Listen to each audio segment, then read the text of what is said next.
Ajatollah Saliu në akuzoka se ne po gënjejmë opinionin publik, se këti i është hequr në ngrada, por ne themi të kundërtën që ky në fakt është një përjashtim, është një waiver, që bëhet në raste të caktuara, për shembull për arsye humanitare.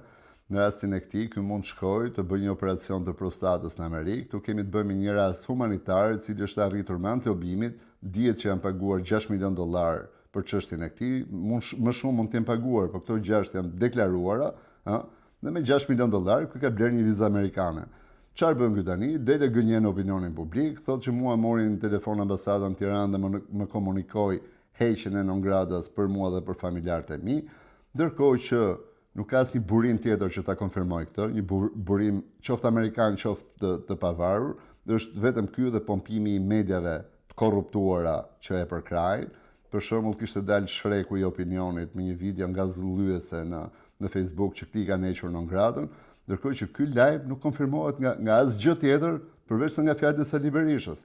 Domethënë, ne na duhet besojmë tani që Amerika është një shtet, një republik bananësh, që nga njëra anë këtë e fal, ja heq statusin non-grata, nga ana tjetër në faqen e departamentit të shtetit vazhdon të qëndrojë ky bashkë me familjarët e vet si person non-grata në Amerikë për korrupsion madhor, për pengim drejtësisë dhe demokracisë.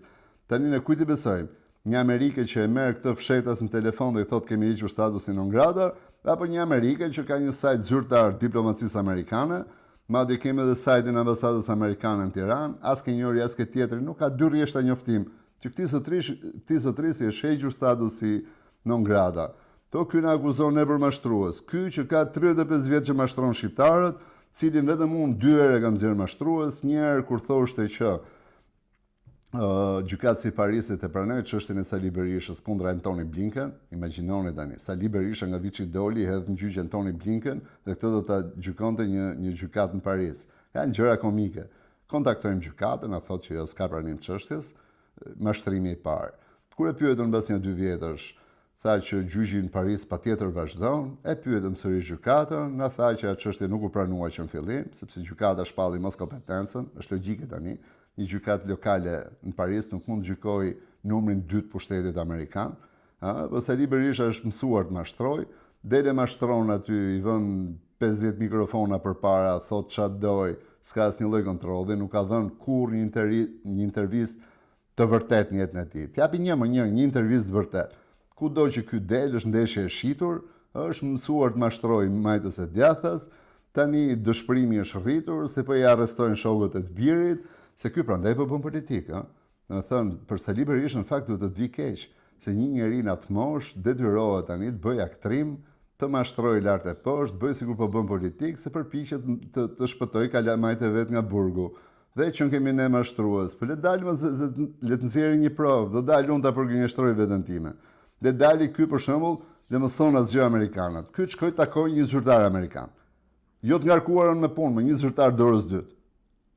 Por deri tani nuk kemi asnjë element ne që të na thotë që këtij njeriu i është hequr non-grata. Pse shkon ky kuron prostatën në Amerikë tani, ne duhet ta marrim këtë si heqje non-gratash, nuk kemi as butollën, nuk kemi bërngrënës. Kur të kemi element, do ta rikonsiderojmë, por deri tani kemi vetëm provat që Ajatollah Berisha, për Saliu ne kemi fjalën, se më vonë do të kemi edhe Ajatollah Shkëlzenin, por kur këtë ta thrasi mbretëria e vdekjes, siç do na thrasi të gjithëve, do ta zëvendësoj Ajatollah Shkëlzeni.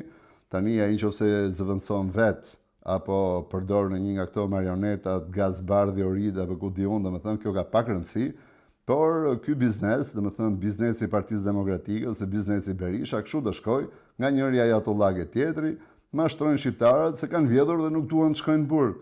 Ky është halli e tyre, por nuk ju zgjidhin dot tani. Kanë marrë peng një shoqëri, ka bllokuar jetën politike në Shqipëri, një plak i trembur që ka frikë nga burgu për vete dhe për familjarët e tij.